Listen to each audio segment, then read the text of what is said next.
안녕하세요. 말하기의 자유 김용배입니다.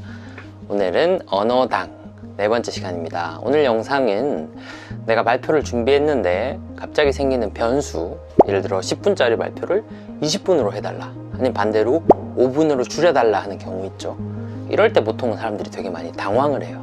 그럴 때 당황하지 않고 좀 당당하게 할 수 있는 방법, 그 준비 방법에 대해서 한번 말씀드리겠습니다. 자, 먼저 앞서 말씀드린 그런 10분 발표를 준비해 갔는데 갑자기 시간상의 이유로 5분으로 줄여야 될 때가 있어요. 그럼 그럴 때 우리는 왜 당황하는가, 그 이유를 빨리 말씀드리겠습니다. 그 이유는 너무 당연한 이야기입니다. 우리가 그거에 대해서 잘 몰라서 그렇기 때문입니다. 우리가 그거에 대해서 잘 알면 그렇게 당황하지 않아요. 그렇다면 잘 알고 잘 모른다는 뭔가 라고 했을 때, 어떤 정보가 있으면 그 정보를 내 취향에 맞게 내 멋대로 분류할 수 있으면, 배열할 수 있으면 그거에 대해서 잘 아는 거예요. 예를 들어 볼게요. 제가 사람들 앞에서 운동화라는 주제로, 운동화를 주제로 10분 동안 발표를 합니다. 근데 운동화가 총 10켤레예요. 이 10켤레로 10분 동안 발표를 하는 거예요. 가만히 보니까 운동화 10켤레가 브랜드가 5개인 거예요. 나이키, 아디다스, 뉴발란스, 필라, 퓨마, 이렇게 5개인 거예요. 브랜드별로 이 10켤레의 운동화를 설명하면 되겠다 생각이 든 거예요. 여기서 브랜드별로가 제가 정보를 나누는 기준이에요. 그래서 10분에 맞춰서 발표를 준비를 해서 당일날 갔어요.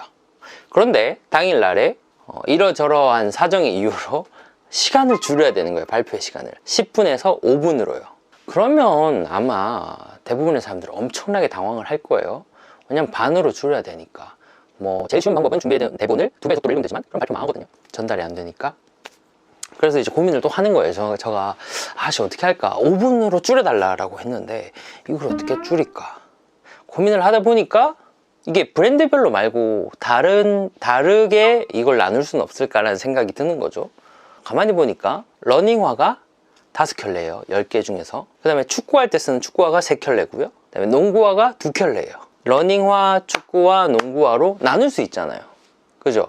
그럼 이제 목적별로 이 운동화를 나누는 거예요. 이게 어떤 정보를 나누는 또 기준이죠. 그럼 이렇게 하면, 아까는 기준이 브랜드로 했을 땐 5개니까 5종류로 말을 해야 됐는데, 용도별로 하니까 3개밖에 안 되니까 정보의 총량은 같은데 기준 수를 줄여버리면 조금 더 발표를 시간을 줄일 수 있거든요.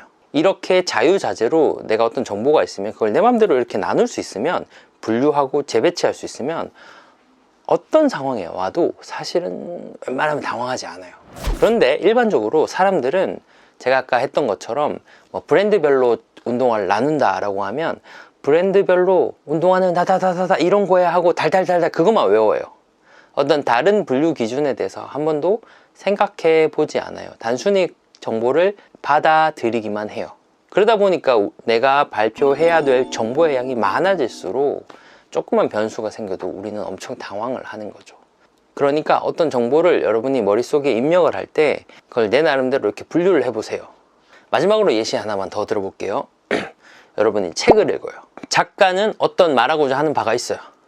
그거를 자기 나름대로 분류해 놓았어요. 그 분류해 놓은 걸 책의 맨 앞에다 써요. 그걸 뭐라고 해요? 목차라고 하잖아요. 그러면 여러분이 책을 읽을 때 목차를 한번 보는 거예요. 이 사람은 어떤 의도로, 어떤 기준으로 정보를 이렇게 분류했을까, 하고자 하는 말을 분류했을까. 그 다음에 책을 한번 읽어요. 읽고 나서 이 작가가 나눈 이 목차대로 말고 내 나름대로의 어떤 기준은 없을까 하고 한번 고민을 해봅니다.